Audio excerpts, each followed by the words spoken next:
So I found this clip online. It was from I think 2008 or 2010 when we had an El Nino in California. Don't touch the camera, man. Man, you're trying to take advantage of El Nino?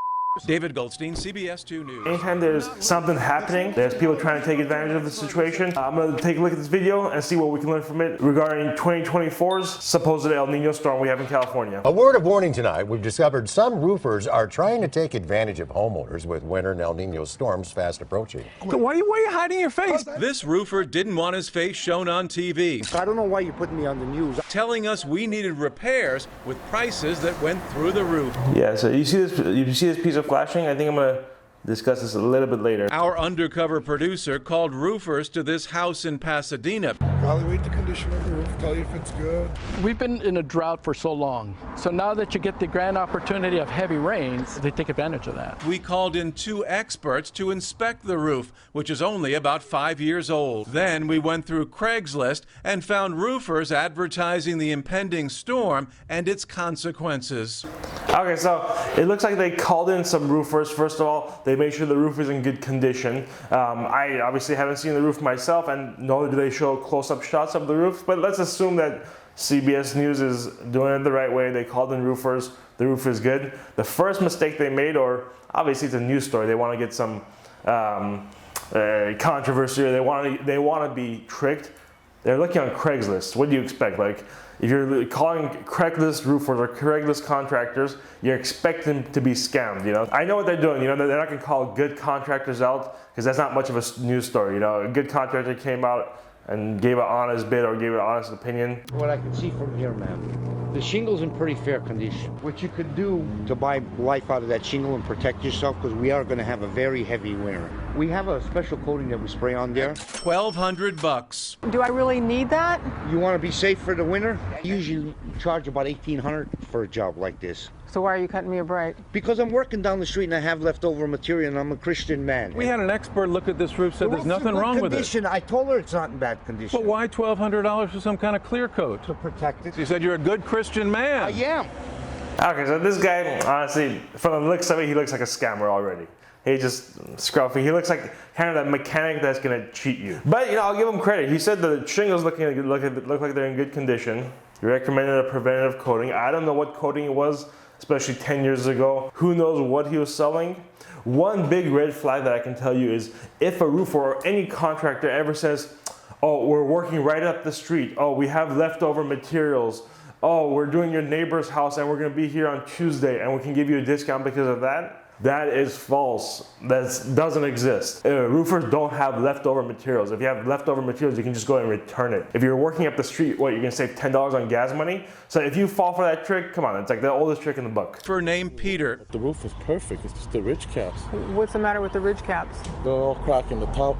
They bend like this and in the middle they crack. Peter checked out the roof and said we could wait 2 months, but warned that with each rainfall, the risk of mold would grow. And that wasn't the only problem he found. The wind coming and the El Nino and all the water, none of the sheet metal is nailed down. The 2 jobs added up to $1,700, but Peter offered to knock $100 off if we did them together. Hey, Peter, I'm David Goldstein with CBS 2 News. You know, we had an expert check this roof, said everything was beautiful.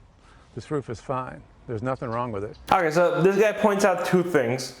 The first one is the ridge caps. He's saying the ridge caps are cracked at the top. Like, one thing I can say about that is we live in the modern age of smartphones. If your roofer or anybody sees something, they should take a picture of it. That's why we're big on pictures, before and after pictures, because a picture's worth 1,000 words, you know? So if this guy really saw cracked ridge caps, a simple picture of it would have proven to the homeowner that he's not a scammer. Now the second one, he's saying he saw loose flashing lifting up. I gotta agree with him on this one. Okay, right there. I actually do see this flashing lifting up. Now, is that gonna cause a leak? I don't know. But was this guy making it up? Definitely not. I guess CBS News is just playing with this guy's reputation. You want $1,700 or $1,600? And I'll tell you, the price is relatively fair. If he's actually gonna be replacing all the ridge caps on the house and renailing the flashing, sealing it, and painting it, that is not a scammer price. One thing I can tell you, if someone's using scare tactics to sell, black mold. You know, mold is one of those like a cliche word, just it just scares people. Mold, I'm gonna die. No, you're not. You know, relax. Mold is not a super dangerous thing. So if someone's saying like, oh, you have to do this or else you can get mold, what about your kids? That's a unethical sales tactic. Black mold? Black mold? Come on. But it wasn't all bad. Several workers who showed up did say our roof needed absolutely no repairs, including Nicholas, who was up front volunteering he's not licensed, but he had a catch. There's a few loose ends around the duct saw, but I like to tack those down to get them totally flat. So that way you don't get a wind that'll push them right up. But our expert said that's a big no-no. Nicholas wanted $350 for his work. All right, so look, this is totally unfair. First of all, he doesn't know what he's talking about. I'll give him that. They're not ducks, they're pipe flashings. But those pipe flashings, or the T-tops actually, that's what he's saying. He's saying we have to nail those down. I won't say you have to. Should you? Probably. Now, their supposed expert is coming and saying you shouldn't nail through a shingle. What are you talking about? This is just like bait and switch, you know, like this is not what the guy's talking about. First of all, they're showing the roof to wall flashing, saying that you shouldn't nail through here, then it's gonna pop out. Like this guy he's not licensed, okay. He doesn't know what he's talking about. He doesn't know how to correctly classify T-tops versus ducks. But he's not a scammer, come on, that's totally unfair. And when we went to talk with him, he went through the roof. Don't touch the camera, man. The shingles are not, we spoke to an expert who said the shingles are not loose at all. Hey, don't touch the camera. What are you trying to do here, man? You trying to take advantage of El Nino? No. Trying to rip? David Goldstein, CBS 2 News. All right, look, so this story, I would call it half BS, half correct. You know, CBS saying you have a 50% shot of getting scammed by a roofer. Obviously, that's not correct. They called 8 roofers out. 4 of them happened to be bad. They went on Craigslist. This story, honestly, it's a fake news story. This is manufactured. Half of these guys were not scammers. But bottom line, like, be careful. Don't call roofers from Craigslist. Make sure they're licensed. Go through all the proper channels of hiring a roofer and don't get scammed.